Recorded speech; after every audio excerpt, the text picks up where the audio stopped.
आज हम 1.3 का क्वेश्चन नंबर 1 करते हैं। आप एक बात देखो भाई, इसमें कितने टाइप के क्वेश्चन आ रहे हैं।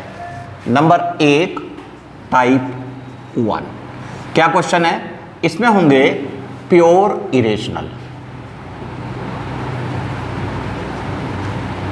जैसे √2, √3, √5, √7। ठीक है। प्योर इरेशनल का मतलब यह है कि इसमें कोई भी रेशनल नंबर नहीं होगा। ठीक है। दूसरे टाइप के सवाल होंगे हमारे, ये टाइप 1 हो गई, एक होगा टाइप 2।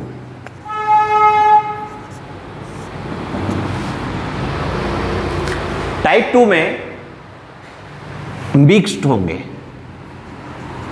कौन सा मिक्स्ड का मतलब, रेशनल एंड। टाइप सेकेंड में मिक्स टाइप के हैं, रेशनल एंड इरेशनल। ठीक है। इसमें इनटू का रिलेशन भी हो सकता है, प्लस का रिलेशन भी हो सकता है, माइनस का भी हो सकता है। आप देख रहे हैं ये तो आपके पास में रेशनल है और ये आपके पास में क्या है, इरेशनल है। ठीक है ना। इसका मतलब एक टाइप के क्वेश्चन में तो हमारा सिंपल इरेशनल नंबर आ रहे थे और दूसरे टाइप में रेशनल और इरेशनल दोनों आ रहे थे। ठीक है। अब हम सिंगल पहले जो टाइप 1 का क्वेश्चन है वो करने की कोशिश करेंगे। उसको कैसे करते हैं देखो, हम इसमें मेथड ऑफ कॉन्ट्राडिक्शन लगाते हैं। मतलब हम इसको रेशनल मान के चलेंगे और उसको गलत साबित करेंगे, उसके बाद मतलब कॉन्ट्राडिक्ट करेंगे उसे और उसके बाद ये बात हो जाएगी। ठीक है। सबसे पहले मैं मान लेता हूं let √5 be a rational number, जो कि नहीं है। मैंने मान लिया √5 रेशनल नंबर है, जो आप कहोगे वो है ही नहीं। अब जब रेशनल नंबर लिखेंगे इसे तो क्या लिख सकते हैं, रेशनल नंबर को हम P/Q की फॉर्म में लिख सकते हैं। किसमें, P/Q की फॉर्म में लिख सकते हैं। और इनको डिफाइन करेंगे P एंड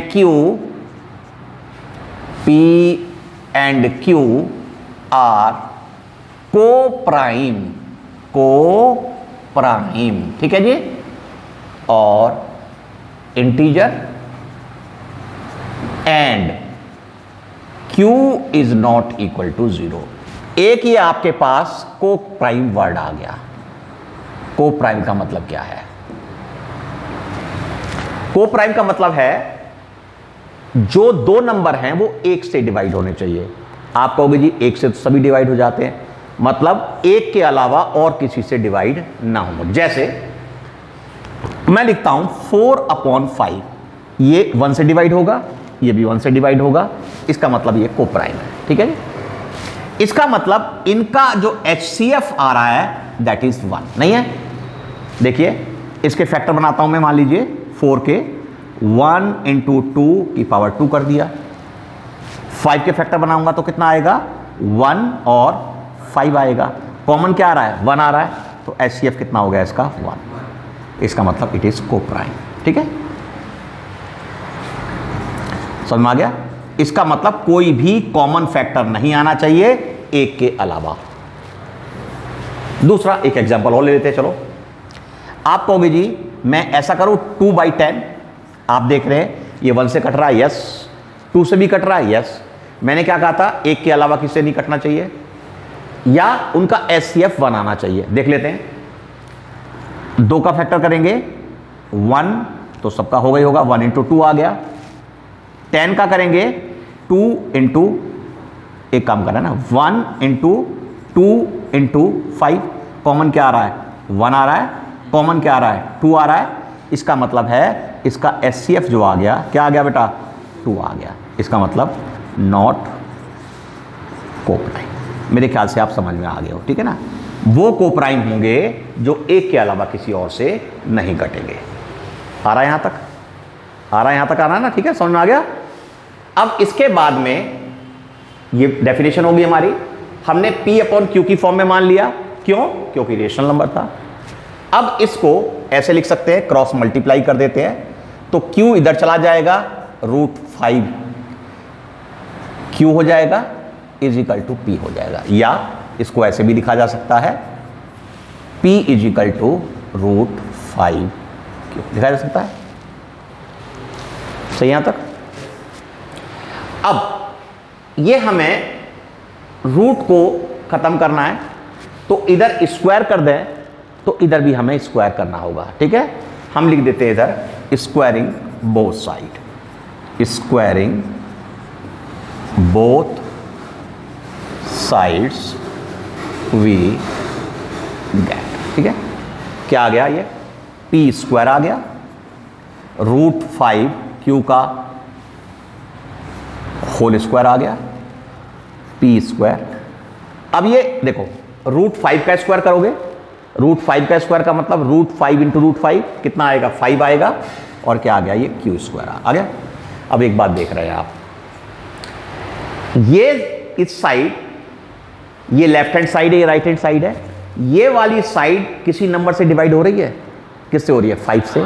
तो लिख देंगे अगर ये 5 से डिवाइड हो रही है तो ये वाली भी 5 से डिवाइड होगी, तो P square is divisible by 5, ठीक है। जब किसी का स्क्वायर जिस नंबर से डिवाइड होता है तो वो नंबर भी खुद उससे डिवाइड होता है, therefore P is also divisible by 5, ठीक है जी। यहां तक समझ में आ गया, ठीक है। अब हम इसको मिटा देते हैं और P इज डिविजिबल बाई 5, इसका मतलब क्या है, P को 5 से डिवाइड करना है, इसका मतलब ये डिवाइड भी हो रहा है, और डिवाइड होने के बाद क्या होगा, एक नंबर आएगा। P क्या चीज है, एक इंटीजर है, 5 क्या है, इंटीजर है। जब इंटीजर को इंटीजर से डिवाइड करते हैं तो क्या होता है, एक इंटीजर आता है। ये बात सही है।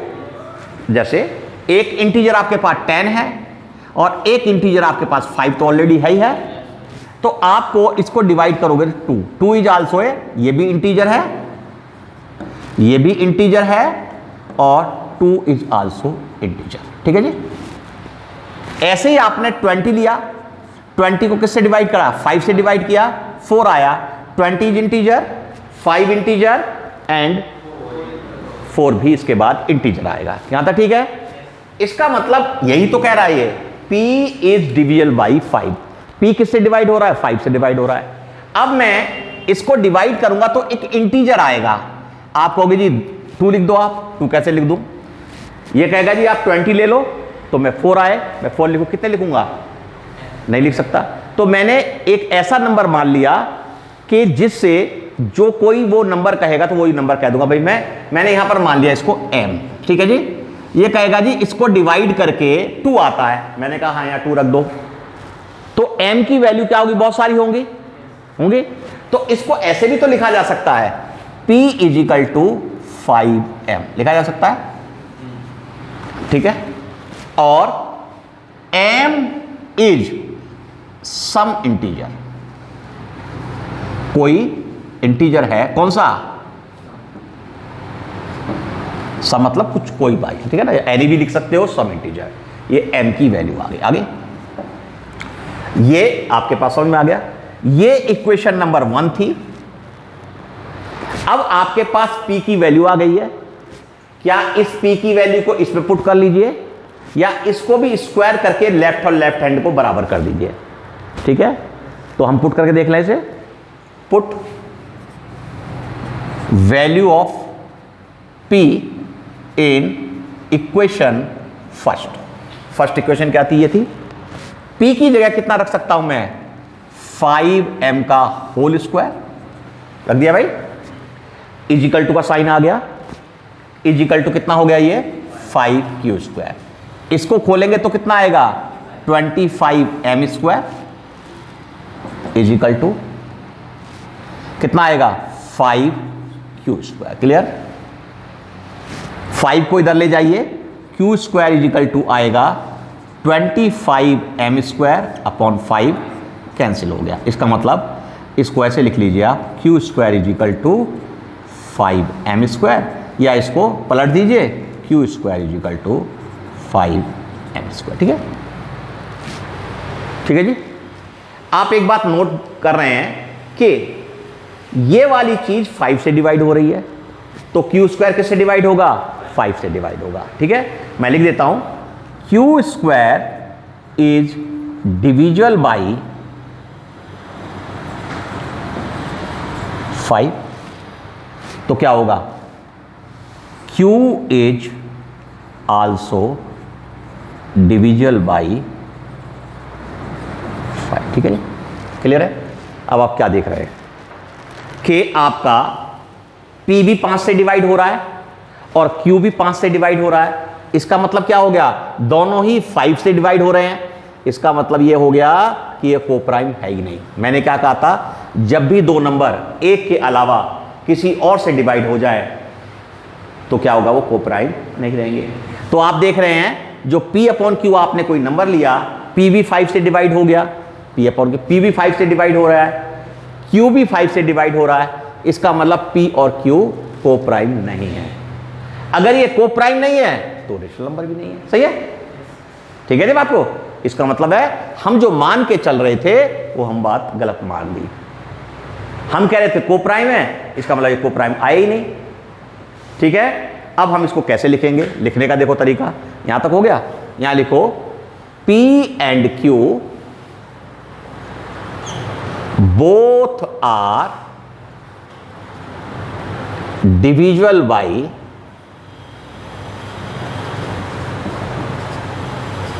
5।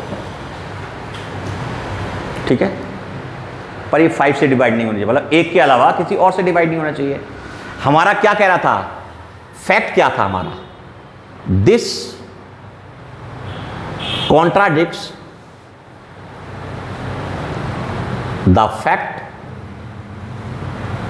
दैट।